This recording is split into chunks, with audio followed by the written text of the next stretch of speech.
윤 대표님, 네. 지금 국민의힘은 네. 본격적인 경선에 들어가겠습니다만은 지금 국민의힘 안팎에서 나오고 있는 목소리 중에 하나가 윤석열 대통령 변수가 아닌가 이런 생각이 듭니다. 네. 과연 윤석열 대통령이 이제 아크로비스타 사저로 옮긴다고 그러죠. 그래서 지금 석방돼가지고 구치소에서 관저 있을 때처럼 조용히 있을 것이냐. 그러니까 형사 재판이라든가 이런 것에 집중할 것이냐. 아니면은 경선이라든가 또 대선 후보 선출 그리고 대선 과정까지도 개입할 것이냐. 이런 문제가 국민의힘이 당면하고 있는 가장 큰 부담이자 그렇죠. 변수가 아닌가 이런 생각이 들어요. 그렇죠. 6일이죠. 6일에도 윤 대통령이 두 번째 메시지를 냈지 않습니까? 여기도 보면은 윤 대통령이 물론 지지했던 분들에 대해서 위로 이런 따뜻한 말을 보낸 것 자체는 뭐 누가 나무랄 일은 아닙니다만은 그 내용을 뜯어 보면은 헌재 결정에 대한 승복이라든가 이런 내용들은 거의 지금 없거든요. 그래서 정치에 대한 꿈을 아직 버리지 못한 것 아닌가 하는 느낌도 들어요. 그렇습니다. 뭐 국민들 곁을 지키겠다고 했잖아요. 근데 그 곁을 지킨다는 게 저 국민 변호인단 곁을 지키겠다는 건지 아니면 정말 국민과 함께 앞으로도 계속 그 곁을 지키겠다는 건지 국민 곁을 지키겠다는 뜻은 만약에 그렇게 해석된다면 정치를 하겠다는 뜻으로 받아들여질 수가 있잖아요. 근데 지금 그 아까도 말씀드렸지만 한길 리서치 조사에 하면은 탄핵이 잘된 결정에다가 64.4%가 나와요. 잘못된 결정은 32.1%. 그러니까 탄핵 잘했다는 게 거의 2배 가까이 수치가 나오거든요. 이럴 때는 윤 대통령이 좀 자제하고 신중하고 좀 몸을 낮추고 좀 당분간 최소한 대통령 선거까지는 움직이지 않는 게 오히려 좀 당에 도움이 되지 않을까. 만약에 움직인다면은 그 당심에 영향을 주고 대권 후보까지 영향을 주거든요. 그러면은 자칫하면은 국민의힘이 탄핵의 강을 건너지 못할 가능성 이게 좀 걱정이 좀 많이 됩니다. 리얼미터 오늘 발표한 조사에서도 현재 윤석열 탄핵 결정을 수용하겠다가 76.9%, 그렇습니다. 수용할 수 없다가 17.4%에 불과하지 않습니까? 한 5배, 4-5배가 차이가 날 정도예요. 그러나 윤석열 대통령이 4일 탄핵 파면된 이후 권영세, 권성동 지도부가 인사차 한남동 관저로 찾아간 것은 있을 수 있는 이야기인데 5일 날은 나경원 의원을 불러서 차담을 1시간 정도 했다고 그래요. 6일 날 이른바 국민 변호인단을 향해서 이 두 번째 메시지를 내갖고 나라의 엄중한 유기 상황을 깨닫고 자유와 주권 수호를 위해 싸운 여러분의 여정은 대한민국의 위대한 역사로 기록될 것이다. 특히 청년 여러분, 이 나라와 미래의 주인공은 바로 여러분이다. 결코 좌절하지 마시라. 그리고 여러분의 곁을 늘 지키겠다. 이런 걸 보면은 윤 대통령이 경우에 따라서는 사저 정치를 할 수도 있고 국민의힘 경선 과정에서 개입할 의사가 있는 것 아닌가, 의향이 있는 것 아닌가 이런 생각도 들어요. 지금까지 나온 워딩으로 봐서는 개입할 가능성이 상당히 있죠. 당내 경선 그리고 사저 정치를 계속할 가능성도 상당히 있죠. 특히 메시지에서 청년 얘기를 했잖아요. 청년이 이번에 그 탄핵 반대 집회에 청년들이 많이 가세해서 도와줬거든요. 그런 분들하고 함께 하겠다는 거는 미래 세대와 함께 가겠다 이 뜻이거든요. 그리고 또 나경원 의원하고 만난 게 나경원 의원이 과거 대표 나올 때 그 오히려 주저앉힌 그 반윤 쪽에 있었는데 이번에 탄핵에 적극적으로 또 반대에 앞장섰어요. 그러니까 또 대권 후보도 지금 거론이 좀 되고 있어요. 할지 안 할지는 뭐 결정된 건 아닙니다만은. 그래서 모종의 뭐 그냥 감사 인사일 수도 있지만 모종의 메시지일 수도 있다고 봐야죠. 그렇다고 예. 봐야죠. 예. 뭐 독대를 한 거 아닙니까? 그렇죠. 그래서 힘을 실어주는 식으로 당신이 한번 좀 나가봐라. 뭐 이럴 수도 있는 거예요. 그러니까 나경원 의원이 출마를 많이 했잖아요. 당대표, 서울시장 많이 했는데 잘 되지는 않아요. 예, 하는데 이번에도 윤 대통령이 모종의 메시지를 줄 가능성이 있죠. 그건 좀 더 지켜봐야 되는데 굉장히 좀 위험한 선택이 아닌가 뭐 이런 생각도 좀 듭니다. 네. 지금 국민변호인단반도 석동원 변호사가 실질적으로 조직을 했지 않습니까? 윤 대통령 대학 동기이고 절친 아닙니까? 거기도 회원이 16만 6천 명이고 윤상현 의원이라든가 전한길 강사 이런 분들도 참여를 했다면 이런 조직 19만 6천 명도 바로 조직화할 수 있는 그런 자산 아니겠습니까? 더군다나 일부 또 유튜버 세력들은 청년들이 윤 대통령을 지지를 하고 나선다. 윤 대통령에 대해서 윤석열 어게인을 지금 부르짖고 있다고 하면서 또 부추기고 지금 나서더라고요. 그 유튜버들이 사실은 망친 거 아닙니까? 그렇죠. 윤석열 대통령.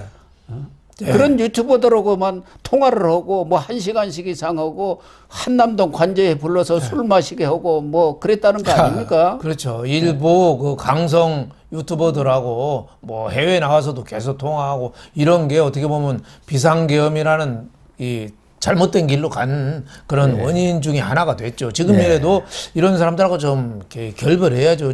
지금도 일부 탄핵 이후에도 계속 지금도 부정선거론을 계속 얘기하고 있거든요. 일부 유튜버들이. 물론 뭐 부정선거 가능성을 우리가 사람 사는 거에 대해서 100% 우리가 배제할 수는 없을 거예요. 하지만은 지금 부정선거를 떠들면 떠들수록 제가 보기에는 선거하고는 자꾸 멀어지는 거다. 이런 생각이 좀 들어요. 그건 그렇죠. 그거대로 뭘 진상규명이 잘못된 거 있으면 하고 사전투표에 문제점이 있으면 개선을 해나가되 진짜 전공법 선거에서 승부를 봐야지. 자꾸 이렇게 부정선거 떠드는 유튜버들 윤석열 자꾸 앞세워서 뭔가 하려는 사람들이 나라 100년 되기를 정말 생각하는 사람들인가. 저는 뭐 굉장히 위험하다. 어떻게 보면은 지고 나서 이유가 정말 중요하거든요. 저는 탄핵 이후에 정말 겸손하게 낮은 자세로 새로 권토중례를 모색해야지 억울하다, 부정이다, 뭐 이렇게 자꾸 남 탓하다 보면은 한이 없다. 탄핵도 사실 얼마나 억울해요. 절차도 문제가 많았고, 뭐 헌법재판관들 지금 또 뭐 여러 가지 뭐 압력에 굴복한 헌법재판관, 특히 보수재판관 3명에 대해서 지금 시중에 얘기가 많이 나오고 있어요. 하지만은 거기에 너무 함몰되면은 우리가 미래를 보지 못한다. 예, 이런 생각이 좀 듭니다. 네. 그런데 함몰되면은 이번 대선을 해보나 마나입니다. 그렇습니다. 그렇게 되면은 패배주의에 보수, 빠지는 거죠. 일부 극우 보수들만 뭉치는 것 아니겠습니까? 그렇죠. 중도층이 다 따라버릴 텐데. 그렇죠. 아니 총선에 그렇게 참패해갖고 이런 결과를 빚었으면은 대선에서 무조건 이겨야지. 이기고 나서 그 다음에 다른 문제를 해결해야지. 그럼요. 지고 나서 그럼요. 무슨 소용이 있습니까? 이기려면은 중요한 게 중도층이나 젊은 층한테 우리 앞으로 이렇게 변하겠습니다. 우리가 너무 오만했습니다. 고개 숙이고 이재명보다 더 고개 숙이고 이재명보다 더 개혁에 앞장서고 이재명보다 더 미래를 보고 움직이는 거예요. 예. 영국이나 이런 데도 그렇잖아요. 정권 교체될 때 더 낫고 더 변신하는 모습 보여주는 당이 정권 잡아요. 저는 이번에 탄핵이 인용됐다고 그래서 포기하지 말고 앞으로 2달 정말 국민의힘이 뼈를 깎는 자성과 개혁을 하면은 저는 얼마든지 승산이 있다고 봅니다. 네. 그래서 한날은 윤석열 대통령이 과연 이런 경선이라든가 대선에 개입했을 때 국민의힘한테 또 국민의힘이 윤석열 대통령이 당부했다는 이번 대선에서 반드시 좀 승리를 할 수 있도록 노력해달라. 그렇게 당부를 했다. 그것에 도움이 될 것인가 문제가 있는 거고 또 일부 유튜버라든가 극우 세력들의 그러한 부추김 이런 것들은 좀 차단을 해야지 않습니까? 그렇습니다. 이 전한길 강사만 하더라도 이번 탄핵 반대 과정에서 뭐 많은 기여를 하고 노력을 한 것은 인정을 하지만 지금도 이제는 물러나야 할 사람인데 무슨 대선에서 할 일이 많으니까 돈 보내라고 뭐 쇼퍼 몰리고 그래갖고 수금하고 있더라고요. 그러면 안 돼요. 예, 그러면 안 됩니다. 뭐 전원길 강사 저는 뭐 역할에 대해서 뭐 상당히 저는 존중하고 수고했다는 말씀을 드리고 싶어요. 탄핵 반대의 국민들의 저변을 굉장히 확대했잖아요. 이재명하고 헌법재판소 문제점도 상당히 부각시키고 하지만은 이제까지 여기서 끝내야 됩니다. 이제까지 역할은 그걸로 끝내야죠. 끝내는 게 옳은 이제는 거죠. 탄핵 심판에 대해서 수용해야죠. 국민들의 한 70%가 넘게 수용하는데 정치권에서 안 하면 어떡하겠어요. 뭐 전환길 강사도 수용은 했죠. 그렇죠. 수용은 했는데 어게인 윤석열을 한다든가 이런 것은 과연 대선에 도움이 되겠느냐 이런 부분은 좀 숙고를 할 필요가 있다. 그러면 민주당에서 또 들고 나오겠죠. 김건희. 김건희 들고 나오겠죠. 당연하죠. 그러면 김건희 들고 나오죠. 사실 비상계엄까지 가게 된 게 시족 발화점은 사실 김건희거든요. 김건희 갖고 자꾸 명품백 받은 거 사과 안 하고 하다 보니까 판이 자꾸 커진 거예요. 그래서 윤한 갈등도 거기서 폭발한 것 그렇죠. 아닙니까? 국민 눈높이에서 해야 된다고 한동훈이가 하니까 윤석열 대통령 입장에서 네가 감히 나한테 거기서부터 싸움이 시작된 거예요. 그래서 당 그 대표 비상 그 대책위원장한테 너 그만둬 한 거 아니에요? 선거 직전에 총선 전에 그러다 보니까 총선이 엉망돼 버린 거죠. 그 발화점이 김건희인데 차칫 윤석열 대통령이 지금 대선에 관여하면은 또 민주당에서는 김건희 계속 떠들겠죠. 명태균하고 떠들면 누구한테 유리하겠어요? 예. 그래서 윤석열 대통령이 여러 가지로 억울한 면이 많은 것은 사실이고 그렇습니다. 뭐 윤 대통령 입장에서는 내가 이렇게 당하고만 있을 수 있느냐 이런 심정이 생기는 것도 어떻게 보면 당연하다고 하지만 이제 윤 대통령도 대국을 좀 봐야지 않겠느냐. 어떤 행동을 하는 게 그래 뒤에서 조용히 도와주는 게 진짜 국민의힘을 도와주는 것일지 아니면은 전면에 나서서 직접적으로 개입을 해갖고 상황 정치를 해야 사제 정치를 해야 도움이 될 것인지에 대한 판단은 너무 자명한 것 아닌가 그런 생각이 들고 자칫해서 또 일부 유튜버라든가 이 구구 자통당 세력과 연대해가지고 혹시 과거에도 좀 나왔습니다마는 윤 대통령이 이른바 무슨 국민 후보 뭐 이런 것을 염두에 두는 행태를 벌인다고 한다면 정말 그것은 최악이 아닌가 하는 생각은 들어요. 보수가 찢어지는 거죠. 지금 판단의 기준점은 중도 무당층들을 어떻게 생각할까를 기준으로 생각하면 됩니다. 그 사람들이 정답이에요.